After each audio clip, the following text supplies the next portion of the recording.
우리가 신앙생활 하면서 참 이해되지 않는 경우도 좀 있는 것 같아요. 내 생각이 이렇게 돼야 될 것 같은데 뭐 이래가면 이렇게 생각되어질 때가 있어요. 이제 그 중에서 하나님이 정말 나와 함께 하시나? 하나님이 이렇게 어려운 가운데 지나고 있는 우리들에게 눈동자같이 지켜주시고 하나님께서 함께 하실까라고 하는 물음입니다. 질문입니다. 제가 목회를 이렇게 하면서 도저히 일어나지 않았으면 하는 그런 일들이 예수 믿는 우리 성도들에게도 종종 왕왕 있기도 합니다. 그토록 간절히 바라고 원하던 일이 이루어지지 않았을 때 하나님을 원망하듯 성도들이 질문한 목사님, 하나님이 이럴 수가 있습니까? 뭐 이렇게 말씀을 해요. 사랑하는 사람이 자녀를 먼저 보내야만 했던 분들로부터 이런 이야기를 듣기도 합니다. 어렵게 아기를 가졌는데 안타깝게 유산한 임신부로부터 이런 얘기도 듣고요. 대학 입시에 계속 실패하는 어느 학생의 어머니로부터, 결혼했다가 실패한 분으로부터 이런 얘기도 듣습니다. 기대를 품고 사업을 시작했지만 손해를 많이 안고 문을 닫게 되어진 이 가게 문을 닫으면서 목사님, 개업 예배를 드렸으니 이제는 폐업 예배를 드려야겠네요. 그래서 폐업 예배를 드렸는데 처음 시작 때부터 끝까지 이분은 그냥 하염없이 눈물을 흘리면서 예배에 임하면서 하나님께서 더 나은 것, 좋은 것 주시리라 믿습니다라고 하는 그 고백 속에 하나님의 침묵 속에 하나님 부재를 경험할 때 어떻게 우리가 응대해야 하겠습니까? 일본 기독교 문학가 엔토 슈사쿠의 침묵이라는 그의 책에 보면 농부 두 사람이 예수 믿는 신앙을 절대 버릴 수 없는 것 때문에 죽게 됩니다. 민물이 들어오는 바닷가의 십자가 형태의 두 농부의 몸을 비끌어내고 놓고 물이 점점 차오르면 끝내 죽게 해놓고서는 예수님을 부인하라고 협박을 합니다. 그러나 농부들은 끝까지 예수님을 부인하지 않냐고 하나님께 감사 기도를 드립니다. 이제 물이 점점 목으로 차올라오자 이것을 보고 있던 네덜란드의 수도사가 하나님께 호소합니다. 하나님, 저들을 도와주시옵소서. 어찌하여 침묵만 하고 계십니까? 울부짖는데 하나님으로부터 음성이 들립니다. 나는 침묵을 지키는 것이 아니라 저들과 고통을 함께하고 있느니라고 말합니다. 세상에 그 어떤 사람도 이해할 수 없는 환경이 펼쳐질 때 과연 이런 일들이 왜 이렇게 일어났을까라고 하는 생각을 해봅니다. 성경에 나타난 욥이 크게 잘못한 게 있다고 치면 그렇다 치겠습니다. 부인이, 아내가 잘못했다든지 자식이 잘못했다든지 어떤 연유가 있어야 되는데 어느 날 하나님께서 욥을 되게 자랑합니다. 너 신실한 욥을 봤냐라고 자랑을 많이 하니 사탄이 얘기하기를 하나님이 재물 많이 주셔서 그런 거 아닙니까? 라고 어긋장 놓습니다. 너 시험 한번 해봐라. 하나님 허락받고 사탄이 시험하게 되어집니다. 이처럼 억울하고 이처럼 정말 왜 하필이면 나입니까? 하나님 왜 하필이면 쟤죠? 왜 저가 이렇게 되어져야 합니까? 욥이 당한 고통을 정리해보면 일반적으로 사람들이 당하는 고통 다 겪었다고 볼 수 있지 않습니까?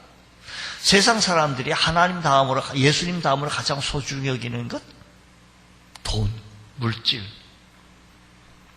욥은 그 시대의 사람 중에서 참 부자였습니다. 어느 정도의 부자였는가니?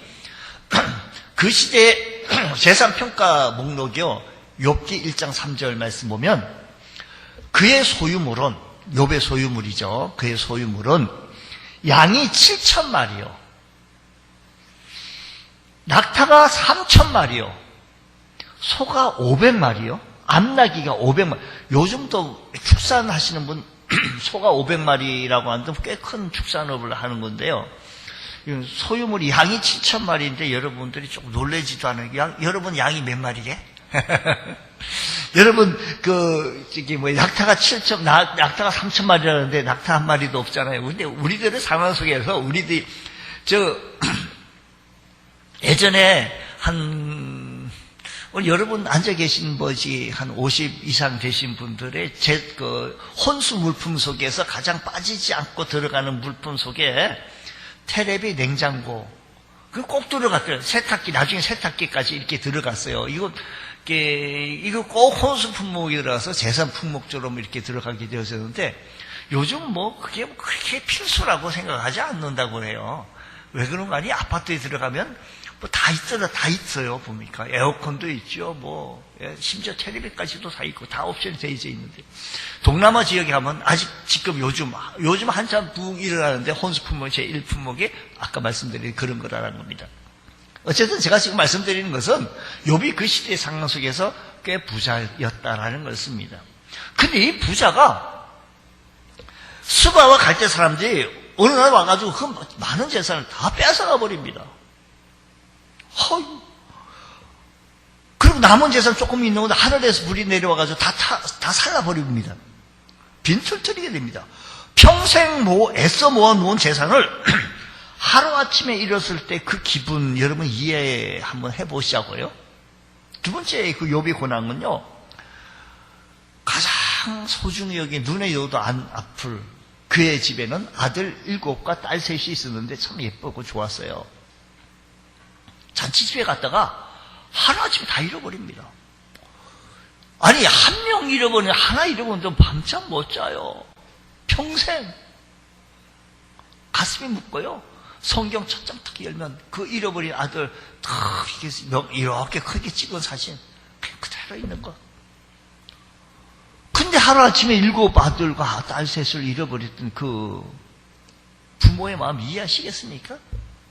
얼마나 고통입니까? 그뿐만 아니라 자식을 다 잃어버렸죠.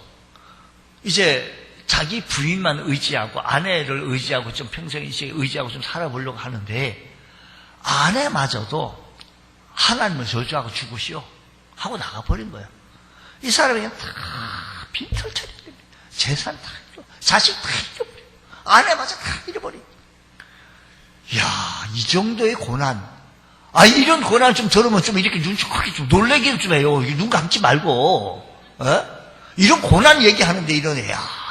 좀 이렇게 좀 감동이 좀 와야지. 욥은 자신의 건강마저도 잃어버려요. 건강마저. 무슨 얘기하면 이 얘기를 들으면 우리가 좀 말씀을 좀 건강마저 이런데 얼마나 건강이 약한데 온몸에 심한 종기가 나서 기와 짱을 가지고 자기 몸을 긁을 정도니까 얼마나 괴롭습니까? 잠은이나 자겠습니까? 사람이요, 잠 못 자는 것처럼 얼마나 괴로운지 모릅니다. 그러니까 견딜 수 없는 고통을 겪으면서 생의 의욕을 잃고 모든 것이 끝났다라고 하는 이런 상황 속에서 있게 되어졌는 그가 그런 가운데도 이번 그토록 많은 고통을 겪으면서 하나님께서는 결국은 다시 크게 보상해 주시는 그날까지 내가 왜 그 고난을 당해야 되는지 욥은 몰랐다는 얘기입니다. 너무 괴로워서 자기 생을 저주하기도 했고요. 그 보면 성경의 말씀 있는 그대로 제가 지금 이 말씀 찾지는 않겠습니다. 3장 3절이고 자기가 태어난 나를 저주하기도 왜 내가 엄마의 젖을 빨았는가, 왜 그렇게 출산했었는가 하면서 자기를 길러준 것에 대해서 막 안타까워하면서 저주까지 합니다. 그러나 욥은 끝내 믿음으로 승리합니다. 그 모든 고난을 딛고 일어서서 귀로만 듣던 하나님을 눈으로 직접 뵙게 되어지고 이랬던 모든 것들을 다 회복했을 뿐만 아니라 하나님께로부터 이전보다 더 갑절의 축복을 얻게 되어졌는데 어떤 축복을 얻게 되어졌는가 하니 욥기 42장 한번 보세요. 이제 이 말씀을 좀 찾으면 좋을 것 같아가지고요. 42장 12절 여호와께서 욥의 말년에 복을 주셨습니다. 처음 얼마나 큰 고난을 겪었습니까? 고난을 겪고 말년에 욥에게 처음보다 더 복을 주시니 그가 양 14,000과 낙타 6,000과 소 1,000개, 아주 배요, 꽃배기요. 초 1,000결이와 암나귀 1,000을 두었고 또 아들 7과 딸 3을 두었으며 그가 첫째 딸은 여미마라 이름하였고 둘째 딸은 굿이라 이름하였고 셋째 딸은 게렛 합북이라 이름하였으니 모든 땅에서 욥의 딸들처럼 아리따운 여자가 없었더라라는 겁니다. 뭐 했다는 거예요? 예뻤다는 거죠. 뭐 했다는 거죠? 미인이라는 얘기예요. 잘생기 예뻤다. 그들의 아버지가 그들에게 그들의 오라비들처럼 기업을 주었더라. 그 후에 욥이 140년을 살며 아들과 손자 4대를 보았고 욥이 늙고 나이가 차서 죽었더라라고 결말은 그렇게 해피엔딩으로 끝납니다. 그러면 욥이 이렇게 나중에 이렇게 승리했습니다. 근데 우리 인생 살아갈 때 앞에 설교 소두에도 조금 말씀드렸지만 이런저런 요즘은 또 코로나19를 통해서 여러분 참 아이고 환란이 왔네? 피해겠네? 이런 어려움들 우리들 생활 속에서 없지 않아 있습니다. 이렇게 어려운 가운데 승리할 수 있었던 것은 과연 무엇일까라는 겁니다.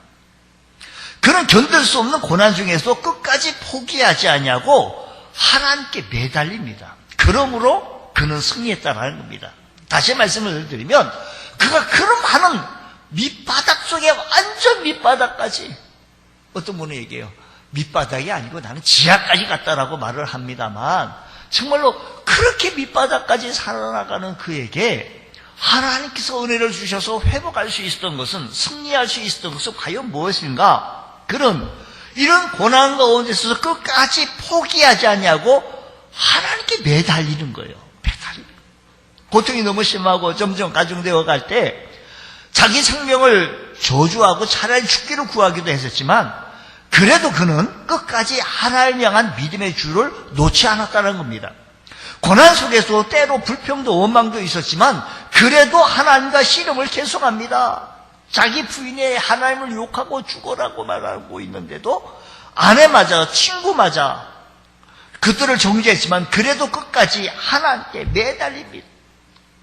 여러분 사람들이 환경이 이렇게 되어지고 저렇게 되어지고 대학에 떨어졌다 하나님 부인하고 뭐 또 사업에 멸망하고 사업에 망했다고 이게 아닙니다. 사람들이요 가만 보면 열심히 하나님을 섬기도 하다가 믿음을 저버리는 경우가 있습니다. 모든 일이 잘 되고 편하면 하나님을 잘 섬긴 듯 하다가 일이 잘 풀리지 않냐고 어려움이 찾아오면 에이 예수 믿어도 별거 없구먼 하나님을 떠나버리는 경우가 있고요. 또 한 케이스는 어려운 일로 하나님을 찾고 힘든 일로 하나님을 찾고 추여하다가 하나님께 매달려 문제를 해결하고 문제가 잘 풀려나가니까 이제는 하나님 없어도 되겠네? 라고 떠나가는 케이스가 있다는 겁니다. 그런데 욥은 처음부터 동방의 의인이요 큰 부자였을 때도 하나님께 경건한 생활을 했었고 지금 말할 수 없는 어려움 속에서 끝까지 하나님을 떠나지 않냐고 하나님을 붙잡았던 사람이 욥이었다라는 겁니다. 성경 속에 나오는 요셉 같은 인물요 처음에 부모의 사랑을 받고 잘 자라다가 믿음 생활 하나님을 두려워하고 하나님을 경외하고 믿음 생활을 하다가 드라마 같아요. 요셉이 형에 팔려갔죠. 요셉에게 형들에 의해서 깊은 웅덩이 죽은 거나 마찬가지죠. 거기 들어갔는데 유다 형이 아유 그러면 돈도 생기고 좀 팔아보자. 의도로 그랬죠. 죽이는 것보다 좀 살리는 것이 좋겠다 해서 포로로 팔려가서 노예로 끌려가가지고 갑니다. 그래 갔는데도 불구하고 노예로 끌려가가지고 어느 집에 종살이로 팔려가게 되어졌는데 그 집에 아무런 죄도 안 지었는데 모함에 와요. 시험에 와요. 어디 말려들려고 하는데 쉽게 말려들었나 봐요. 요셉이요. 그래가지고 여주인의 미움을 받아가지고 결국은 감옥에 들어갑니다. 그때 요셉이 하나님 왜 저요? 하나님 왜 그래요? 하나님 저 왜 이랬습니까? 라고 얼마나 참 하나님 앞에 울부짖을 수 있겠습니까? 하나님을 원망하고, 아유, 하나님, 내가 두려워하고 하나님을 경외하는데, 하나님 떠날 수도 있고요. 모르겠다. 하고 포기하고, 그 시대 상황 속에 애굽화되어져 가지고 그렇게 살 수도 있었습니다. 근데 그럼에도 불구하고, 그는 떠나지 않냐고 하나님을 확 붙드는 거예요. 그랬더니, 하나님께서 붙들었더니, 그를 축복해 주셔서 그의 가족이, 온 가족이, 그 흉년정에 축복을 받고, 높은 자리, 바로 왕 빼고 최고 높은 자리에 올라가서 요셉이 그 국무총리 9년 차에는요 말로 못하는 이 권력 행사를 행하게 되어집니다. 여러분, 이 고난 이렇게 이까지 왔을 때 그 요셉이 말하지 않을 때 욥도 그렇게 말해요. 왜 하필이면 하나님 죄요? 죄가 뭐요? 사탄이 시험하라고 왜 허락을 할까요? 하나님 얼마나 원망할 수가 있지 않았겠어요? 사람들은요, 환경이 이렇게 됐든 두 가지 말씀을 드린 것처럼, 근데 욥은 그렇지 않습니다. 어떻게 승리했던 거 아니에요? 오늘 말씀대로 욥은 그렇게 승리했습니다. 주님, 욥은요, 이런 어려운 가운데서도 하나님께 매달릴 수 있는 것. 자, 욥기 1장 20절로 23절 말씀 한번 보십시다. 욥기 1장 20절로. 욥이 일어나 겉옷을 찢고 머리털을 밀고 땅에 엎드려 예배하며 이르되, 이런 상황 속에, 이렇게 다 고난 가운데도 이런 상황 속에, 여러분, 우리가 조금 어렵다고요? 하나님 안 계시네? 하나님 나를 잘 안 돌봐주는 것 같아. 이렇게 쉽게 판단하지 말자고요. 욥의 말씀 보고요.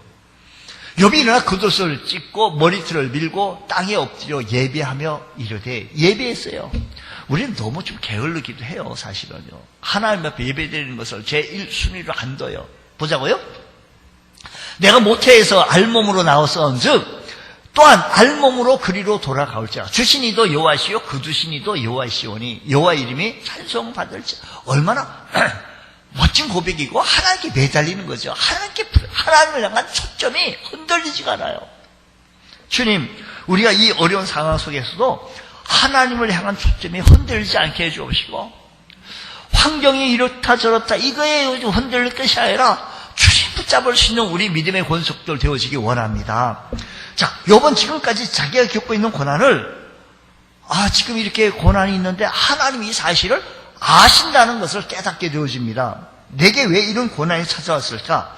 하나님께서 내게 왜 이런 시련해 주신 이유가 과연 어디였을까? 자기가 당한 현실의 의미를 묵상하다가 이렇게 고백을 하기를, 우리가 아까 우리 찬양단이 우리가 특성을 아주 멋지게 불러주신 것처럼, 그러나 내가 가는 길을 그가 아시나니, 내가 가는 길을 그가 아시나니, 그가 나를 단련하신 후에 내가 정금같이 순금같이 나오리라 고백합니다. 이번 자기가 겪고 있는 고난을 이렇게 얘기해요. 다시 말씀, 우리 23장 10절 오늘 본 말씀, 이 모든 내가 가는 길을, 내가 이렇게 가는 길을 누가 안다고요? 그가 아신대요. 누가 아신다고요? 하나님이 아신다고. 누가 아신다고요? 그분이 아신다고. 주님이 아신다는 겁니다. 욥은 자기가 겪고 있는 고난을 하나님께서 다 알고 계신다는 겁니다. 내가 갖고 있는 그분이 아신다는 겁니다. 이렇다면 하나님은 내가 알고 있는 아시면 되잖아요. 그때 구체적으로 무엇을 아시는 거 아니? 나의 과거의 모든 문제를, 허물을, 잘못을 우리 주님께서 아신다는 겁니다. 우리는 때로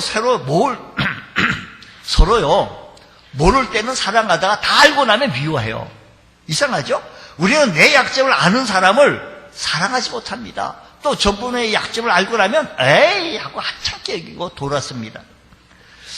근데 우리 주님께서는요, 시편 103편 14절 말씀 보면, 이는 그가 우리의 체질을 아시며 우리가 단지 먼지뿐임을 기억하신다고 했어요. 우리 주님께서는 우리의 체질을 아시고 우리의 과거의 모든 부분까지도 아시는 주님. 내가 흙덩이에 불과하다는 것을 하나님께서는 다 아시고 그런 나를 사랑하고 계시다는 겁니다. 또 뿐만 아니라 또 하나님은 내 이 어려운 고난의 현실을 아신다라는 겁니다. 조금 어렵고 바람이 불고 미풍이 불고 하면 어이구 나 쪼그라져야 돼 이렇게 하지 아니하고요.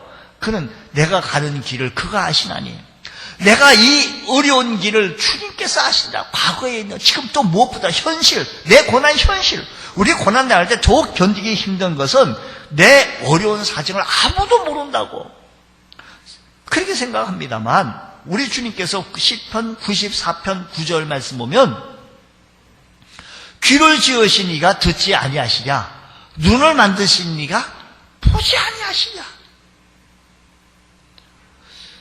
하나님은 나의 실패, 나의 질병, 나의 아픔, 고통, 역경까지 다 아시며 나와 함께 동행하고 계시다는 사실을 기억하시기 바랍니다.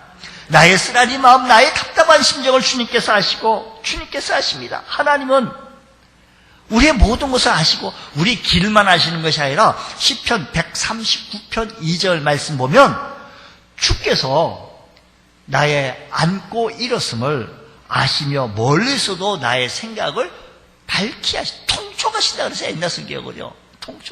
밝히 하신다는 겁니다. 여러분, 나의 길을 아시고 내 형편을 아시는 뿐만 아니라 내 생각까지도 아시는 그 분이시라는 것입니다. 또 뿐만 아니라 하나님은 나의 앞으로 전개될 미래까지도 아신다는 겁니다.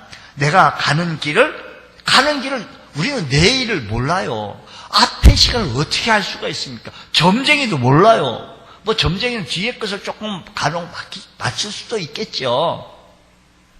하지만 내가 작정하신 것을 14절 말씀, 작정하신 것을 이루실 분은 하나님이라고 말씀하십니다. 우리 인생상에 큰 꿈을 가지고 비전을 가지고 있지만 내일을 우리가 어떻게 알 수가 있겠습니까? 미래를 어떻게 아십니까? 그러나 주님께서 그 모든 것을 아시고 인도하신다는 겁니다. 부모가 아이의 손을 잡고 길을 놨으면 아이는 어디로 가든지 모르지만 이 아이가 부모가 좋은 데로 가리라고 믿기에 걱정하지 않습니다. 손 붙잡고 좋아합니다. 요거 말합니다. 오직 주님은 내 운명을 아시고 최선의 길로 인도하신다고. 자신은 모르지만 하나님께서 좋은 길로 인도하실 것을 믿고 이렇게 얘기합니다. 나를 단련하신 후에 내가 순금같이 나오리라고. 이런 은혜가 우리 모두에 있기를 원합니다. 욥은 자기가 겪고 있는 이 고난 속에 하나님의 사랑이 있어. 이 고난이 하나님 나를 여러분, 단련이라는 말과요, 또 심판이라는 말과 틀려요. 심판이라는 것은 내가 조금 전에 지었던 죄에 대한 대가를 얘기해요. 경찰이 이렇게 숨어있다가 차 이리 오라는 거예요. 너 지금 신호 위반한 거예요. 신호 위반 벌금 몇 점 이렇게 해서 스티커를 매겨요. 여러분, 단련이라는 것은 보다 나은 내일을 위해 나를 훈련하신 후 교육적인 행위로서 사랑에 기초한 겁니다. 이 단련을 거친 후에 순금같이 된다는 겁니다. 오늘 결코 이 고난이 고난으로 그친 것이 아니라 보다 나은 내일을 위하여 하나의 훈련이요 실현의 과정을 마치면 하나님은 나를 순금처럼 빚으신다는 겁니다. 이렇게 빚어져서 이 단련 후에 신령이 깨끗해지고 신앙의 인격으로 성장되어지는 것. 여러분, 우리들의 환경이 어렵다고, 삶이 어렵다고, 고난이 왔다고, 코로나가 왔다고 환경이 좌우되지 말고 주님께 매달려 보십시오. 이런 단련 후에 주님께서 우리의 신앙의 인격을 더욱더 새롭게 만들어 주실 줄로 믿습니다. 강하게 만들어 주실 줄로 믿습니다. 하나님의 사람으로 큰 일꾼으로 세워 주실 줄로 믿습니다. 다시 말하면 고난당한 것이 내게 유익이라 이로 인하여 내가 율례를 배우게 되어졌다라고 말씀합니다. 단련을 통해 하나님을 더 깊이 알게 되어지고 영적인 능력을 소유하게 되어진다 말씀인 것입니다. 또 뿐만 아니라 하나님은 단련을 받은 후에 어떤 삶을 살아가야 할 것까지도 욥은 입을 통해서 말합니다. 자, 오늘 본 말씀 다시 23장 10절 우리가 노래로 부르기도 했습니다. 그러나 내가 가는 길을 그가 하시나니 그가 나를 단련하신 후에 내가 순금같이 되어 나오리라. 여러분, 이렇게 되어지면 순금같이 되어지고 정금같이 된 금같은 믿음을 가지고 나오게 되어지면 11절 그 다음 절 말씀은 뭐라고 얘기하는 거 아니에요? 내 발이 그의 걸음을 내 발이 그의 걸음을 삐딱하게 다른 데로 걷지 않냐고 바로 따랐고 내가 그의 길을 지켜 어떻게 했다? 치우치지 아니했다는 겁니다. 그러니까 단련한 후에는 어떤 삶을 살아가는 거 아니 치우치지 아니하고 주님께 나가는 것, 큰 일꾼으로 세움을 받을 수 있는 귀한 은총이 임하게 되어집니다. 또 뿐만 아니라 12절 말씀 보면 내가 그의 입술의 명령을 어기지 않냐고. 단련받은 후에는요, 입술의 명령을 어기지 않냐고 뭐예요? 정한 음식보다 그의 입의 말씀을 귀히 여겼다. 여러분, 옛날 성경 우리는요, 순금에 정금같이 나오리라라고 우리 찬송도 했고요. 여기 정한 음식을 이렇게 얘기해요. 우리 옛날 성경, 우리가 보던 성경, 일정한 음식보다 그의 입의 말씀을, 누구의 말씀? 하나님의 말씀을 더 뭐예요? 귀히 여겼다라는 겁니다. 여러분, 한 끼가 아침 잘 먹었다고 했어요. 어저께 잘 먹었다고 오늘 안 먹습니까? 아침, 점심 잘 먹었다고 저녁 아니에요. 배가 고픕니다. 일정한 시간이 되어지면 어떻게 그렇게 알고요? 배불렀는데 또 그 시간 되면 배가 고파요. 그 시간이 지나가면 허기지네? 그 시간인지 못 견디겠네? 이게 나와요. 또 그 시간이 또 지나가면 당 떨어졌네? 이거 큰일 나. 이 반응이 나와요. 그런데 얼마나 배고픔을 느끼지 않는 사람은요, 정상이 아닙니다. 육신의 배고픔을 느끼면서 영혼의 배고픔을 느끼지 못하는 사람이 참 많습니다. 배고픔을 느끼지 못하는 사람이 어떤 사람이 있는 거 아니? 병들었다는. 우리 병들려고 한다면 여러분, 식사를 안 하면 어떻게 될까요? 죽죠. 죽나 안 죽나 한번 실험을 한번 해보실래요? 안 먹으면 돼요. 40일 안 먹고 50일 안 먹고 100일 안 먹으면 사람은 죽어요. 요번 고백하면 하나님의 입에 나오는 명령을 어기지 않냐고 정한 음식보다 더 하나님의 말씀을 귀히 여기겠다는 겁니다. 사랑하는 성도 여러분, 오늘 여러분, 내가 가는 길을 그가 하시는데 그가 나를 달리는 후에 순금같이 나올 때는 그 말씀이 내 귀히 여기겠다는 겁니다. 연단을 통해서 금보다 귀한 믿음을 가지고 연단을 통해서 우리들이 금 같은 믿음을 가져서서 주님의 은혜의 축복을 받기에 부족함이 없는 귀한 은축의 은혜가 있기를 원합니다. 나를 단련하신 후에 순금같이 나오리라고. 우리 하나님께서는요, 이 연단이라는 것은 내가 감당할 수 없는 것, 그건 주시지 않는다고 말씀하셔요. 한 어린이가 아버지가 들려주는 장작을 두 팔로 받아갑니다. 지나가는 아저씨가, 얘야, 이웃집 아저씨가, 조그만 체구에 너무 많이 들고 가는 거 아니야? 무겁지 않냐? 라고 물었을 때 아이가 대답합니다. 아니요, 내가 얼마나 들을 수 있는지 아버지가 잘 아시거든요. 우리들의 삶의 현장 속에서 내가 얼마만큼 견딜 수 있는지 우리 주께서 그가 체질을 지었고 우리 입을 지었고 우리 모든 것을 지으신 분이 모르시겠습니까? 주께서 말씀하십니다. 우리는 단련하신 후에 주님께서 말씀하신 대로 바로 긋게 하시고 말씀대로 긋게 하여 주시고 하나님의 말씀을 더 귀히 여겨 일정한 음식보다 더 귀히 여길 수 있는 믿음의 건속도 되셔서 믿음의 거인 되어지시기를 주의 이름으로 축원합니다. 기도하겠습니다. 하나님 아버지 감사합니다. 저희들을 축복하여 주시고 하나님의 말씀으로 새롭게 하여 주시니 감사합니다. 그 말씀 부여잡고 살아갈 수 있는 귀한 권속들 되어지게 하여 주옵소서. 예수님 이름으로 기도드립니다. 아멘.